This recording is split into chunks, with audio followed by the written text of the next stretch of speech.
Hey everyone, Michelle here and welcome back to my channel and welcome to my April TBR video. There is no TBR game or theme for this month of April. I'm actually going to use something I've had for a couple of years. My TBR jar, which I got for Christmas from someone from a book group on Facebook. We did a bit of a Secret Santa type thing.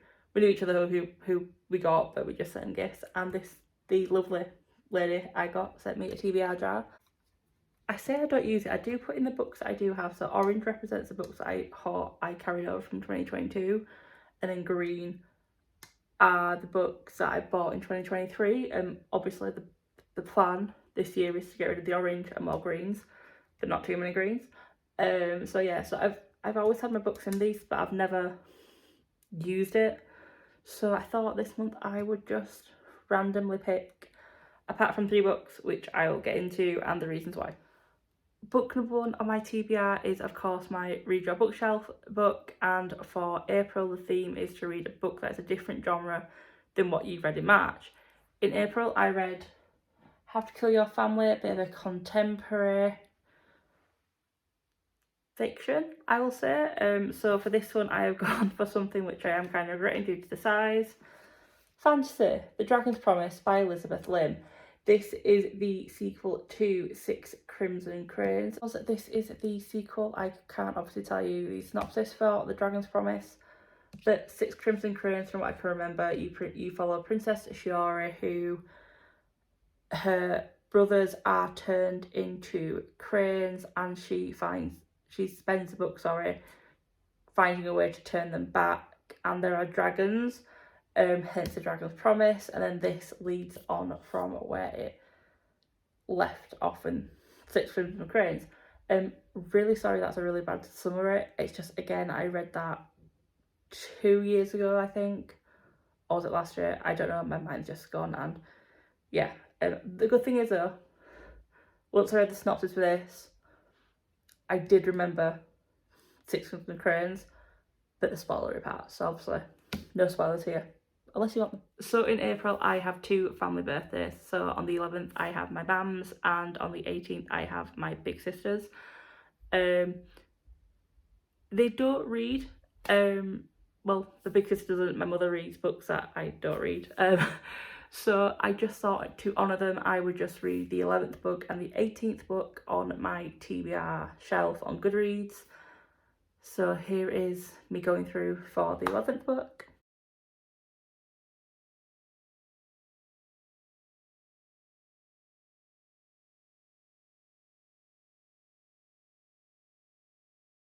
Book number 11 is The Wicked Cometh by Laura Carlin. Sophia was getting rid of some books and I read the synopsis, picked it up, I was like, oh yeah, that'll do. And what I like about this is the synopsis is inside and there's a map. The year is 1831. Down the murky alleyways of London, acts of unspeakable wickedness are taking place, and no one is willing to speak out on behalf of the city's vulnerable poor as they disappear from the streets. Out of the shadows comes Hester White, a bright young woman who is desperate to escape the slums by any means possible. When Hester is thrust into the world of the aristocratic Brock family, she leaps at the chance to improve her station in life under the tutelage of the fiercely intelligent and mysterious Rebecca Brock. But whispers from her past slowly begin to poison her new life, and both she and Rebecca are lured into the most sinister of investigations. Hester and Rebecca find themselves crossing every boundary they've ever known in pursuit of truth, redemption and passion, but their trust in each other will be tested as a web of deceit begins to unspool, dragging them into the blackest heart of a city where something more depraved than either of them could ever imagine is lurking. And book 18.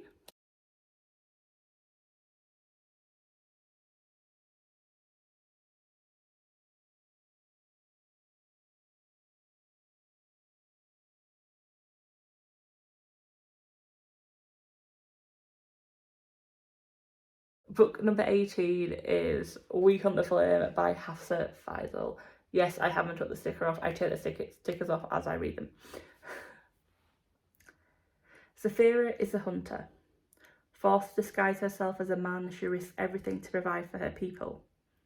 Nazir is a prince of death, a feared assassin who is forever bound to the command of his father, the Sultan. Both are legends in their kingdom, but neither wants to be. And when Saphira embarks on a dangerous quest to return magic to their suffering land, Nazir is sent on a similar mission. But as their journey unfolds, an ancient evil begins to stir. Now onto the TBR picks. How am I going to do this without knowing what colour? Right, okay.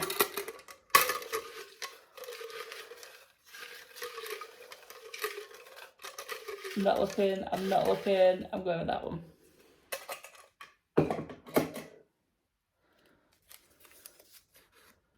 Ooh! A Lesson in Vengeance. Ta-da! I'm going to do about 4 picks, I think, from the mystery jar.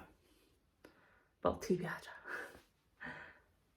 Felicity Morrow is back at the Dalloway School, a centuries-old, ivy-covered campus that was home until the tragic death of her girlfriend. She even has her old room in Godwin House, the exclusive dormitory rumoured to be haunted by the spirits of 5 Dalloway students. Girls some say were witches. Witchcraft is woven into Dalloway's past. The school doesn't talk about it, but the students do. In secret rooms and shadowy corners, girls convene. And before her girlfriend died, Felicity was drawn into the dark. She's determined to leave that behind now, but it's hard when Dalloway's occult history is everywhere, and when the new girl won't let her forget.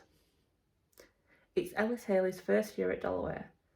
A prodigy novelist at 17, Ellis is eccentric and brilliant, and Felicity can't shake the pull she feels to her. So when Ellis asks Felicity for help researching the Dalloway 5 for her second book, Felicity can't say no. And when history begins to repeat itself, Felicity will have to face the darkness in Dalloway and in herself. Pull number 2.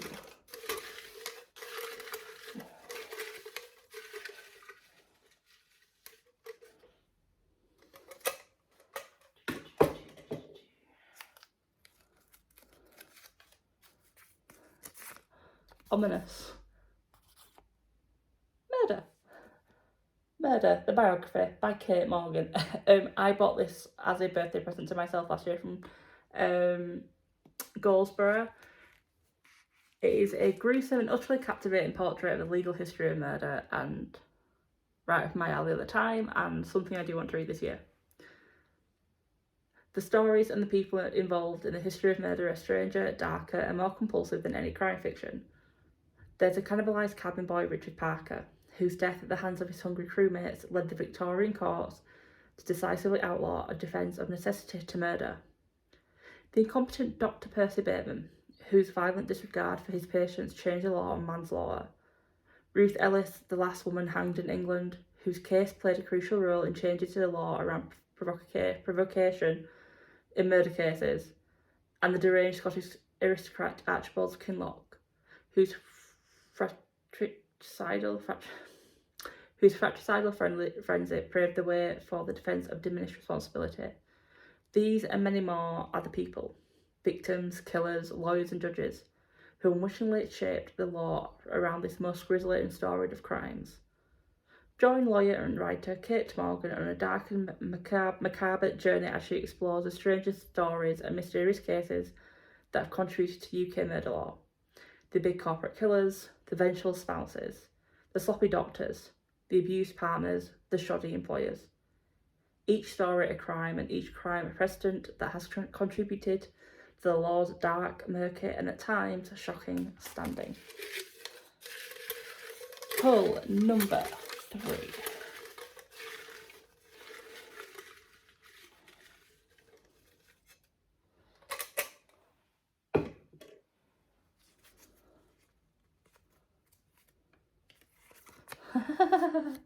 The Final Strife. I laughed pulling this out because I saw that the sequel's coming out in a few months, and I sent it to Ada going, I really want it, but I haven't read this book yet.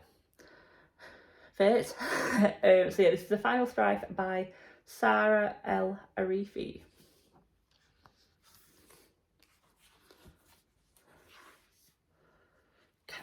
Before I read the synopsis, I love them end papers.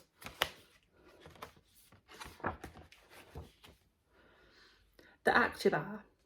A set of trials held every 10 years to find the next Ember rulers of the Empire is about to begin. All can join, but not just anyone can win.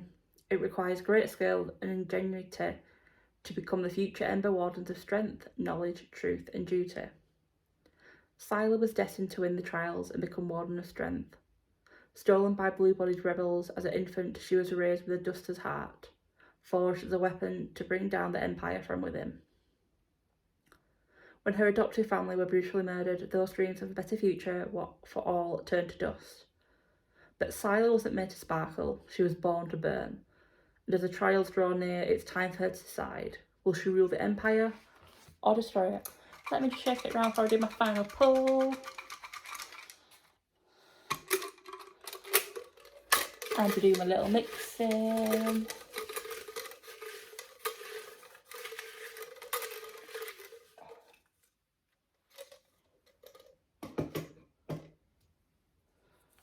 All orange, very happy about this. And the final pull is The Silence of the Girls. Oh, I know that one is. The Silence of the Girls by Pat Barker.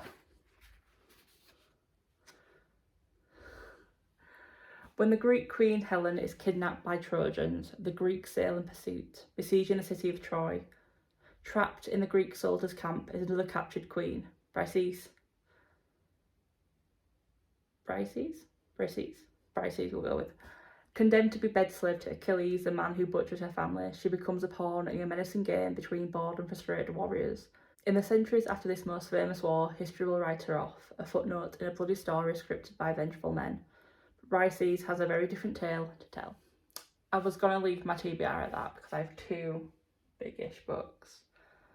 But I have this thing where I don't like uneven numbers unless they're 5. I'm going to go for number 5. So I have 8 books in my TBR. Why do I do this to myself? Why? No one's forcing Michelle to do this. This is on your own benefit. Well, torture.